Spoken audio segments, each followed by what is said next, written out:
नमस्कार दोस्तों, स्वागत है आपका आपके अपने YouTube channel national defence daily में।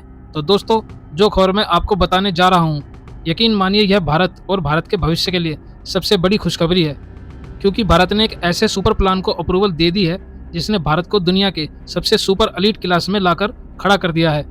आप जानकर हैरान होंगे कि इस एलीट क्लास में अब तक 5 देश ही शामिल थे और अब छठा देश इसमें भारत हो गया है। यहाँ तक कि दुनिया में जितने भी डेवलपिंग नेशन हैं उसमें भारत मात्र दूसरा देश है जिसने इस प्रकार के प्लान को अप्रूवल दी है।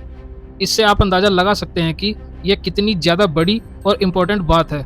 लेकिन यह प्लान है क्या और ये कैसे भारत को साइंस की फील्ड में सुपर पावर बनाएगा, चलिए मैं आपको सारी चीज़ विस्तार से और बहुत ही आसान भाषा में समझाता हूँ। चलिए वीडियो की शुरुआत करते हैं। तो दोस्तों, इस पूरे मामले की शुरुआत होती है 1970 के दशक में।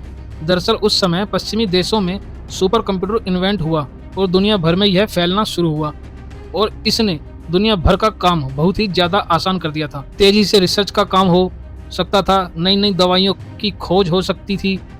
इसके अलावा स्पेस यानी कि अंतरिक्ष की फील्ड का काम भी बहुत ही ज़्यादा आसान कर दिया था इस सुपर कंप्यूटर ने। अब भारत ने भी सोचा कि यार अब सुपर कंप्यूटर तो हमें भी ले लेना चाहिए, वरना science research, medical science, space की फील्ड में हम पश्चिमी देशों से बहुत ज़्यादा पीछे रह जाएंगे और इसलिए हमें जल्द से जल्द एक सुपर कंप्यूटर खरीदना चाहिए।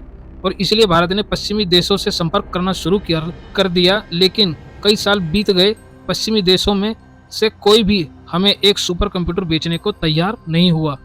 सबको ये लग रहा था कि यह सुपर कंप्यूटर लेंगे तो कहीं मिसाइलें ना बनाना लग जाएं, हथियार ना बनाने लग जाएं और हमारे सुपर कंप्यूटर की टेक्नोलॉजी सोवियत यूनियन के साथ ना शेयर कर दें। इसके अलावा कई देशों को डर यह भी था कि भारत जो अब तक हमारे नीचे दबकर रहता है, हमसे सुपर कंप्यूटर पाने के बाद हमारे ही सर पे हाथ ना फेरना शुरू कर दे, और इसलिए भारत को इन्होंने सुपर कंप्यूटर नहीं दिया। लेकिन भारत ने भी हार नहीं मानी।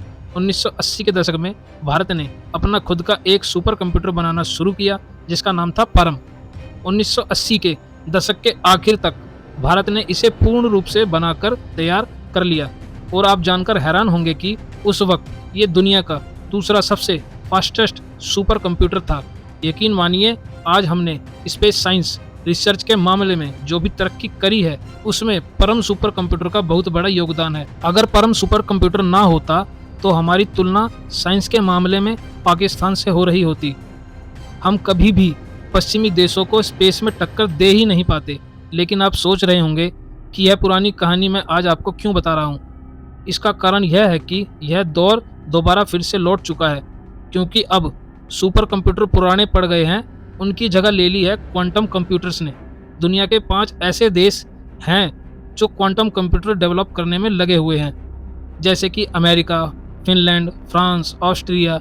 ये 5 देश ही हैं पूरी दुनिया में जो इस वक्त क्वांटम कंप्यूटर की फील्ड में सबसे ज़्यादा अग्रणी हैं और इसे बनाने में लगे हुए हैं।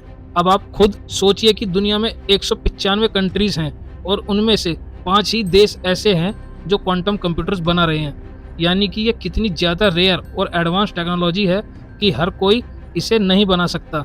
लेकिन ये क्वांटम कंप्यूटर है क्या और यह करता क्या है? तो देखिए, आसान भाषा में ऐसे समझ लीजिए कि दुनिया में जितने भी कंप्यूटर हैं, जितने भी सुपर कंप्यूटर हैं, उन सबका बाप है क्वांटम कंप्यूटर। जो भी ऐसी प्रॉब्लम्स होती हैं, ऐसी कैलकुलेशन होती हैं जिन्हें क्लासिक कंप्यूटर हल नहीं कर पाता, उन सभी प्रॉब्लम को संभालता है क्वांटम कंप्यूटर। सबसे बड़ी बात, कुछ ऐसी प्रॉब्लम होती हैं जिन्हें क्लासिक कंप्यूटर हल तो कर देता है लेकिन समय बहुत लेता है। अब उसी काम को क्वांटम कंप्यूटर बहुत ही तेज़ी से सॉल्व करता है। कितनी तेज़ी से? उदाहरण के लिए 2020 में चीन के अंदर रिसर्च की गई और पता चला कि क्वांटम कंप्यूटर सुपर कंप्यूटर से 100 ट्रिलियन टाइम फास्टर होता है। स्क्रीन पर आप आर्टिकल देख सकते हैं। 100 ट्रिलियन टाइम, जी हाँ, आप सोच सकते हैं कि कितना ज़्यादा पावरफुल होता है क्वांटम कंप्यूटर।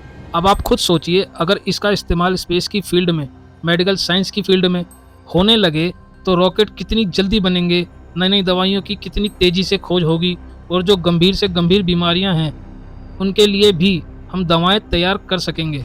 इसीलिए क्वांटम कंप्यूटर को बहुत ही ज़्यादा रेवोल्यूशनरी माना जाता है और भारत इसीलिए इस क्वांटम कंप्यूटर की फील्ड में पीछे नहीं रहना चाहता। और इसलिए अब भारत ने सबसे बड़ा ऐलान कर दिया है दरअसल भारत सरकार ने नेशनल क्वांटम कंप्यूटर मिशन को अप्रूव कर दिया है। इतना ही नहीं, इसके लिए भारी भरकम फंडिंग भी जारी की गई है, करीबन 6000 करोड़। जी हाँ, भारत 6000 करोड़ रुपए से ज़्यादा खर्च करेगा क्वांटम कंप्यूटर की यहाँ पर टेक्नोलॉजी डेवलप करने के लिए। और आप जानकर हैरान होंगे कि ये टेक्नोलॉजी इतनी ज़्यादा रेयर है, इतनी ज़्यादा अर्ली स्टेज में है कि अभी तक सिर्फ 5 देशों ने ही इस प्रकार के मिशन को अप्रूवल दी है और अब भारत इसमें छठा देश बनकर शामिल हो चुका है। यानी कि दुनिया के सिर्फ 6 देश ही क्वांटम टेक्नोलॉजी पर काम कर रहे हैं।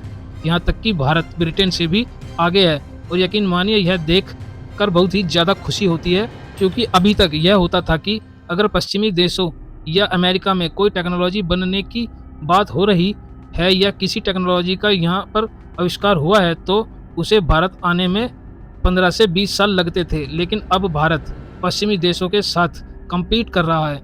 अमेरिका, चीन हर एक के साथ हर एक फील्ड में टक्कर ले रहा है और इस पर हम सभी भारतीयों को गर्व होना चाहिए। हालांकि क्वांटम कंप्यूटर के इस मिशन को लेकर मैं तो बहुत एक्साइटेड हूं और इसीलिए मैं समय समय पर आपको इसकी अपडेट देता रहूँगा। इसलिए आप लोग चैनल को सब्सक्राइब करके रखना और इस वीडियो को लेकर अपनी राय कमेंट में लिखना भी मत भूलना। फिलहाल इस वीडियो में इतना ही। Thank you for must watching the video.